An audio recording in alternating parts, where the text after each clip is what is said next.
Keith Ravenna bumalik sa PBA pero hindi para maglaro kundi para manood lang. Allen Durham napansin ng Meralco na parang nag-iba ng galawan. Medyo bumabagal pa raw at hindi na gaanong scoring machine. Delikado si Durham sa Meralco. Tara, tingnan natin sa gameplay na to.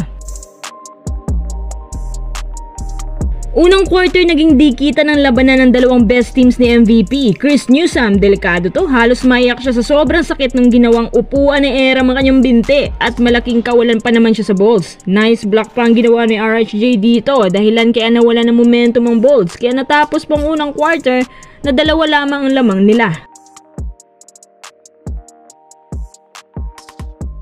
Pangalawang quarter, Chris Newsome binalik pa. 9 minutes of action.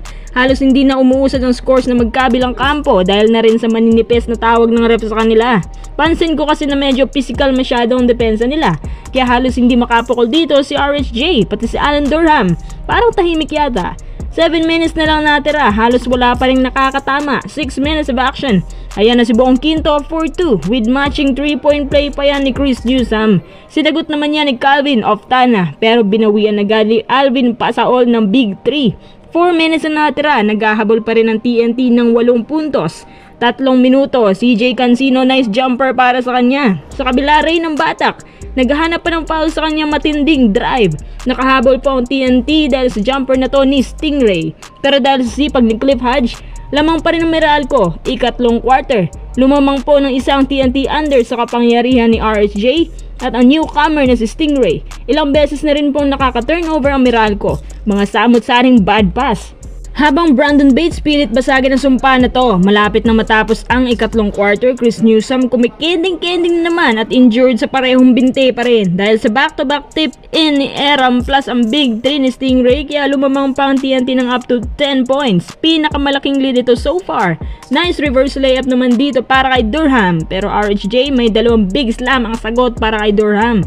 Natapos ang ikatlong quarter na lamang pa rin ng TNT, mas pinalayo pa ng up to 13 points. Ika-4 na quarter, wala si Aram sa floor kaya si Hodge naka-easy layup. Pero ang ginawa ng TNT dito nang wala si Aram, mas hinigpitan nilang depensa sa Meralco kaya kinakain tuloy ang Bolts sa maraming turnovers.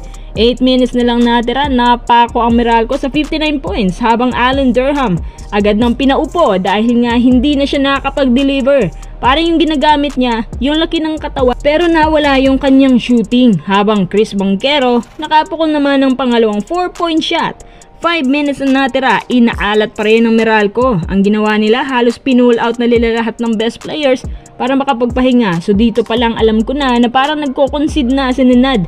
Halos si Aaron Black na lang gumagawa ng paraan pati si Johnson Rios at Cliff Hodge. Para sa akin kung papalitan lang si Allen Durham, may panahon pa naman. Palagay ko tamang obserbasyon ni Nenad na bumabagal na nga si Durham. Hindi na siya gaya nung dati nung pinapakita niya nung rival nilang Ginebra. Bukod kay Durham, maraming kasamahan din ang halos naglalaro lang na may mababang outpost. Yung iba 15% lang sa FG. At hanggang sa natapos ang ika-4 na quarter, napako lang sa 69 ang puntos nila at malayo ho ang kalamangan ng TNT. Teka, umaarangkada ng TNT ah. Tsaka nandyan na rin si Poy Aram na tagalinis sa ilalim. Napakalaki po na tulong niya. Habang Meralco mukhang malaki-laking problema pong kailangan nilang i-adjust. Especially kapag yung import pa mismo ang may problema. Gumalaw na sana agad ang PH Cup champion natin. Habang hindi pa huli ang lahat,